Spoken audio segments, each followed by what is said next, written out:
ব্যাংককে আমরা এই হোটেলটাতে ছিলাম, হাওয়ার্ড স্কয়ার বুটিক হোটেল। তো আজকে আমরা এখান থেকে চেক আউট করলাম। চেক আউট করে আমরা আজকে পাতায়া চলে যাব। তো পাতায়া যাওয়ার জন্য আমাদেরকে বাস স্টপে যেতে হবে। তো বাস ব্যাংককে আসলে দুটো অ্যাপস ইউজ হয়, একটা গ্র্যাব, একটা বোল্ট, আরো কিছু আছে, বাট আমরা গ্র্যাব আর বোল্ট এই দুটো ইউজ করছি। তো একটু দেখাই আপনাদেরকে। আমরা প্রথমে গ্র্যাবে একটু সার্চ করে দেখবো যে আসলে আমাদের আহ, কত বাত আসলে পেমেন্টটা আসে। তো আমরা যেই স্টেশনটাতে যাব, এটার নাম হচ্ছে আপনার ব্যাংনা বাস টার্মিনাল। ব্যাংনা বাস টার্মিনাল থেকে আমাদেরকে পাতায় যেতে হবে। তো পাতায় যাওয়ার জন্য আমরা প্রথমে সার্চ করে দেখি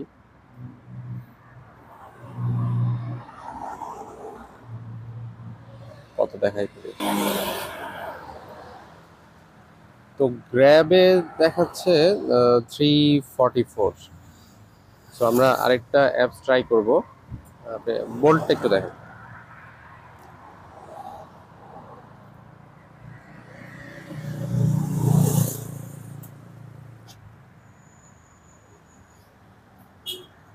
বোল্ট একটু কম দেখায় নর্মালি।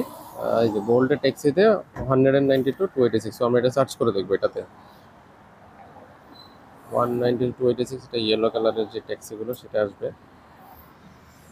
তো আপনার 190 টাকা, এখন তো 3.64 চলছে বাংলা টাকায় কারেন্সি রেট। তো দেখা যাক।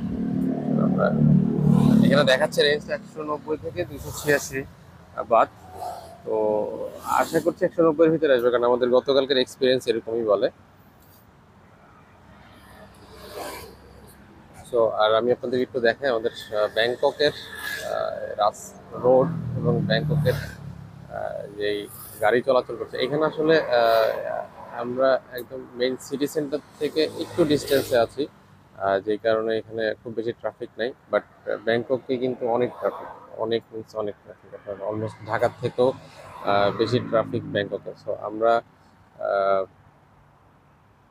দেখি আমরা যেতে যেতে আপনাদেরকে দেখাবো আসলে ব্যাংককের ট্রাফিকের কি অবস্থা। সো আমরা একজন ড্রাইভার পেয়েছি, arriving in 6 minutes. So let's see 6 minute পরে আসলে আমরা আপনাদেরকে আবার কানেক্ট করছি।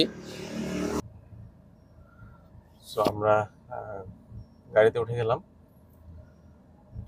তো আমরা এখান থেকে চলে যাব হচ্ছে আপনার পাতায়ার বাস স্ট্যান্ডের জন্য। তো আমরা আগে যাবো বাস স্ট্যান্ড। বাস স্ট্যান্ড থেকে তারপরে হচ্ছে আমরা চলে যাব পাতায়ার উদ্দেশ্যে। সো দেখা যাক আমাদের এখানকার ট্রাফিকের কি অবস্থা। তারপর ব্যাংককে মেনলি রোডগুলো কিন্তু খুবই ভালো। খুব খুব বেশি এই সাইডটাতে আমি তেমন একটা ট্রাফিক দেখিনি, বাট মেন ট্রাফিকটা আপনার একটু সামনে গেলেই তারপরে দেখা যাবে। এরা খুব সিগন্যাল ফলো করে এবং রাস্তার আশেপাশে প্রচুর গাড়ি থাকে। So let's see আজকের জার্নিটা কেমন হয়। গতকালকে আমরা প্রায় 6 কিলো গিয়েছিলাম, সেটা ছিল আমরা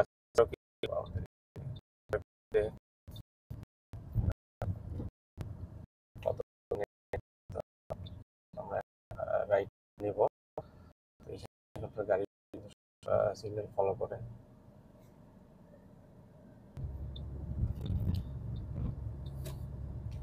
তো ব্যাংককে আসার পরে আমার কাছে অ্যাকচুয়ালি এই ট্রাফিকের যে ব্যাপারটা, আই মিন লম্বা সময় ট্রাফিক জ্যামে থাকা, তো এইটা ছাড়া বাকি সব ভালো লেগেছে। এটা আমি যেটা দেখলাম, ওটা অলমোস্ট ঢাকার থেকেও বেশি ট্রাফিক আপনার মেইন গুলোতে। তো দেখা যাক এই রোডটাতে কেমন ট্রাফিক আছে। বাট এখানকার গাড়িগুলো কিন্তু সবাই খুব রুল ফলো করে।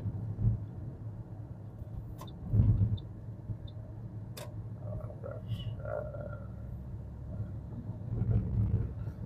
এখানকার যে আপনার এবং গ্র্যাবের যে ট্যাক্সিগুলো আছে, এই যে ইয়েলো কালারের যেগুলো, এই ট্যাক্সিগুলো ভেরি নাইস।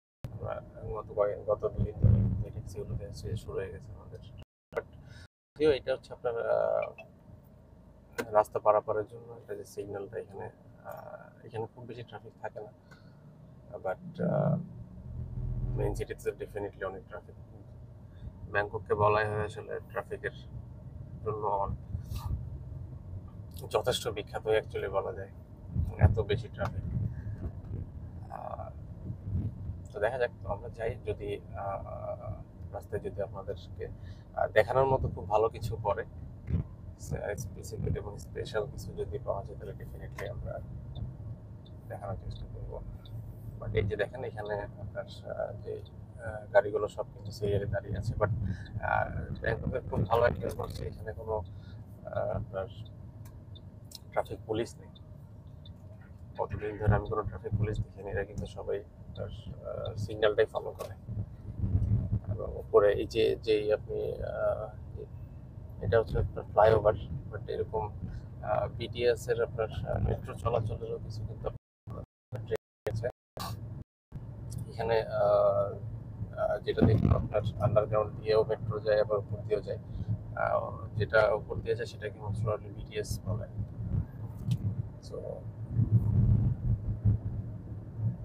ব্যাংককের এই বিল্ডিং গুলো কিন্তু অনেক উঁচা হচ্ছে। তো ব্যাংকক সিটি টুরটা একটু দিই, আপনারাও দেখেন ব্যাংকক কেমন।